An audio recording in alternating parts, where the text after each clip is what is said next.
하늘에 계신 우리 아버지여, 이름이 거룩히 여김을 받으시오며 나라가 임하시오며 뜻이 하늘에서 이루어진 것 같이 땅에서도 이루어지이다.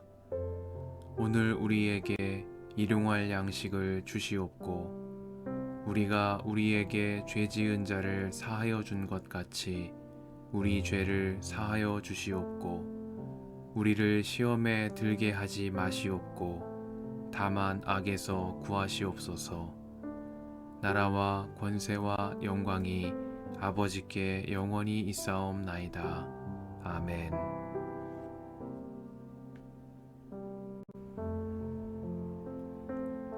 당신들은 흠이 있거나 악질이 있는 소나 양을 주 당신들의 하나님께 제물로 바쳐서는 안 됩니다.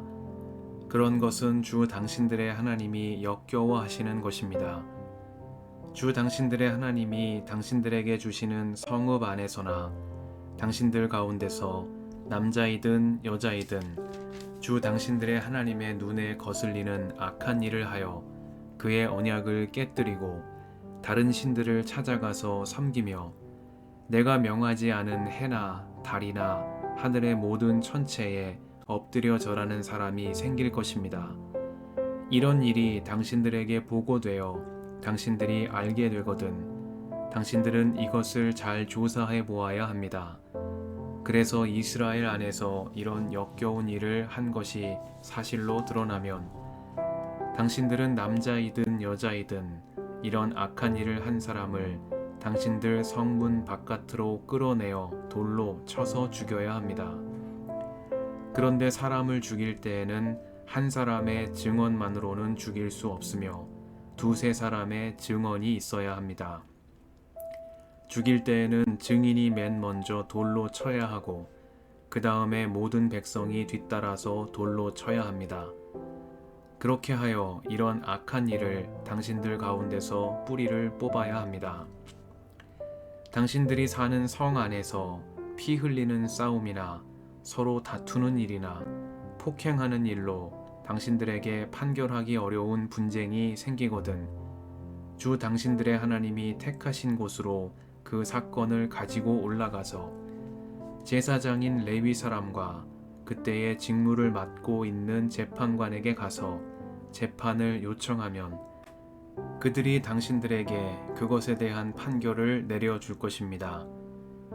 당신들은 주님께서 택하신 곳에서 그들이 당신들에게 내려준 판결에 복종해야 하고 당신들에게 일러준 대로 지켜야 합니다. 그들이 당신들에게 내리는 지시와 판결은 그대로 받아들여서 지켜야 합니다. 그들이 당신들에게 내려준 판결을 어겨서 좌로나 우로나 벗어나면 안 됩니다. 주 당신들의 하나님을 섬기는 제사장이나 재판관의 말을 듣지 않고 거역하는 사람이 있으면 죽여야 합니다.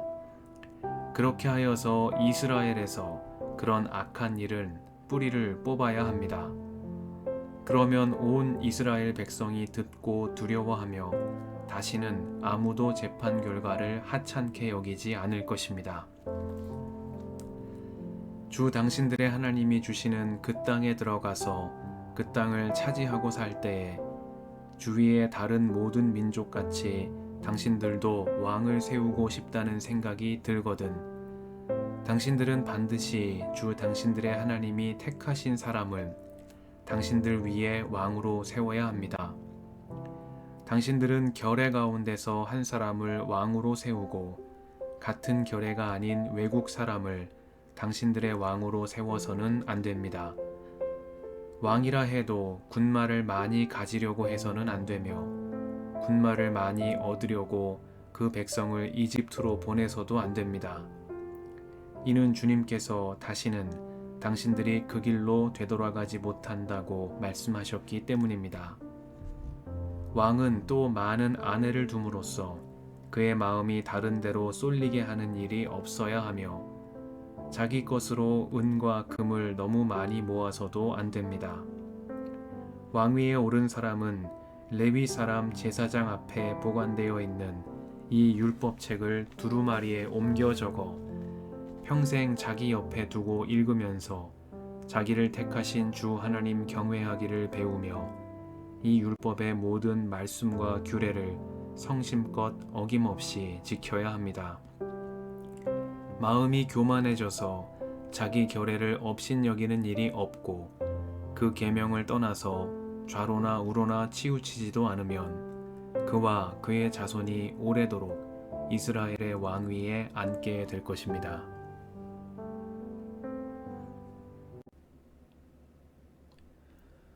주님의 은총과 평화가 이 저녁에 여러분과 함께 하시길 빕니다.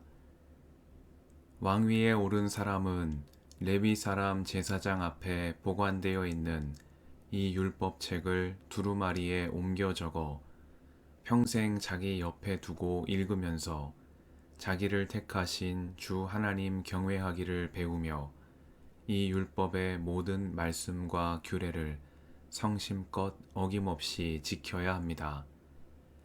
마음이 교만해져서 자기 결례를 업신여기는 일도 없고 그 계명을 떠나서 좌로나 우로나 치우치지도 않으면 그와 그의 자손이 오래도록 이스라엘의 왕위에 앉게 될 것입니다.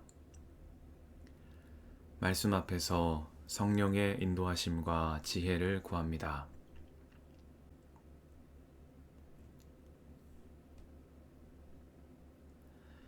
신명기 17장은 16장 후반부에서부터 시작되는 재판관의 책임에 관한 말씀에 이어 이스라엘의 왕이 지녀야 할 태도를 전하고 있습니다.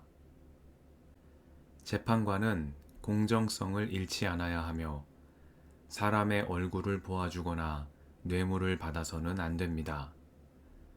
그들은 오직 정의만을 따라야 합니다.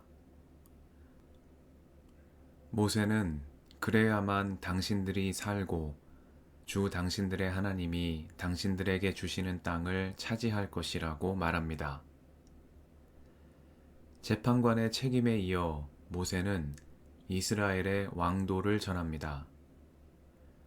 이스라엘의 왕은 왕이라고 해도 군말을 많이 가져서는 안 되고 많은 아내를 두어 마음이 다른 데로 쏠리게 하는 일이 없어야 하며 자기 것으로 은과 금을 너무 많이 모아서도 안 됩니다. 왕이 백성 위에 군림하는 존재이고 백성이 누리지 못하는 특권을 당연히 누릴 수 있다는 생각을 신명기는 단호히 거부합니다.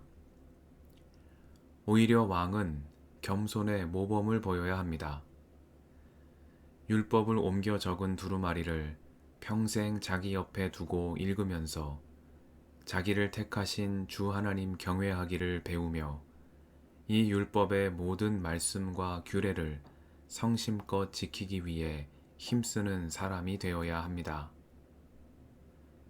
또한 마음이 교만해져서 자기 결례를 업신여기는 일이 없어야 한다고 말씀합니다. 자기 형제들보다 우월하다는 생각을 가져서는 안 된다는 말씀입니다. 왕은 겸손한 사람이어야 하고 백성 가운데 겸손의 모범이 되어야 하는 사람입니다.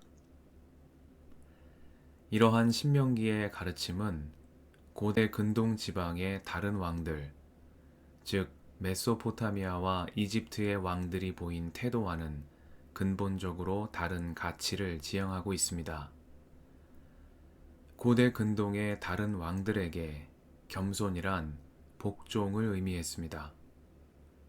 따라서 겸손은 통치자나 귀족이 아닌 종들이 따라야 할 도덕, 노예들의 미덕으로 여겨졌습니다.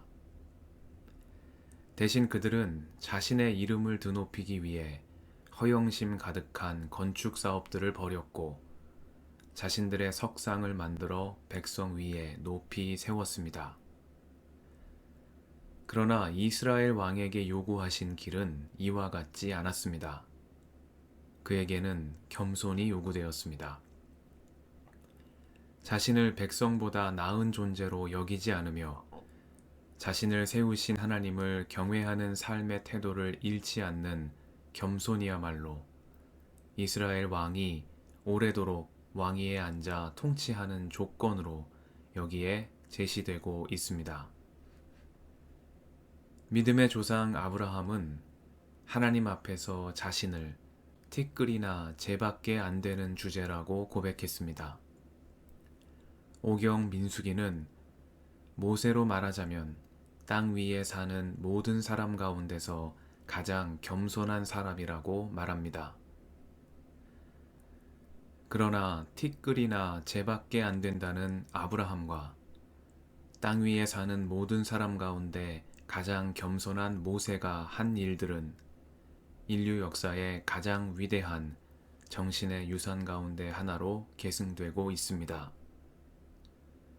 그들은 겸손한 사람들이었지만 그들의 도전은 담대했습니다. 이스라엘의 왕은 이처럼 겸손한 지도자가 되어야 한다는 것이 신명기가 전하는 이스라엘의 왕도입니다. 왕의 위엄은 왕관에서 오지 않습니다.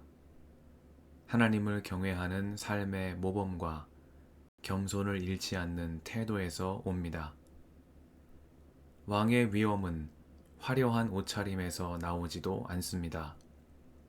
말씀과 규례대로 행하며 형제를 돕기 위해 걷어붙인 옷소매야말로 왕의 위엄을 드러내는 고귀한 모습입니다. 신명기 17장의 말씀은 작아질수록 커지는 신앙의 역설과 신비를 우리에게 전달합니다. 너희 가운데에서 가장 작은 사람이 큰 사람이다 하신 예수님의 말씀에 앞선 모범을 우리에게 보여줍니다. 말씀 앞에서 겸손함을 잃지 않으며 말씀의 빛 가운데 모든 이들을 존귀한 자로 대하는 참 믿음과 용기를 우리에게 허락해 주시기를 이 저녁에 간구드립니다. 함께 기도하시겠습니다.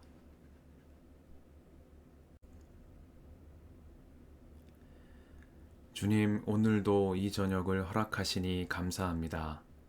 말씀을 늘 옆에 두고 날마다 하나님 경외하기를 배우며 말씀을 지켜나가기에 힘쓰는 저희가 되게 하옵소서. 주님 앞에서 늘 겸손함을 잃지 않으며 말씀의 빛 가운데 다른 이들을 존귀한 자로 대하는 참 믿음과 용기를 허락해 주옵소서. 우리의 길과 진리와 생명이신 예수님의 이름으로 기도드립니다. 아멘.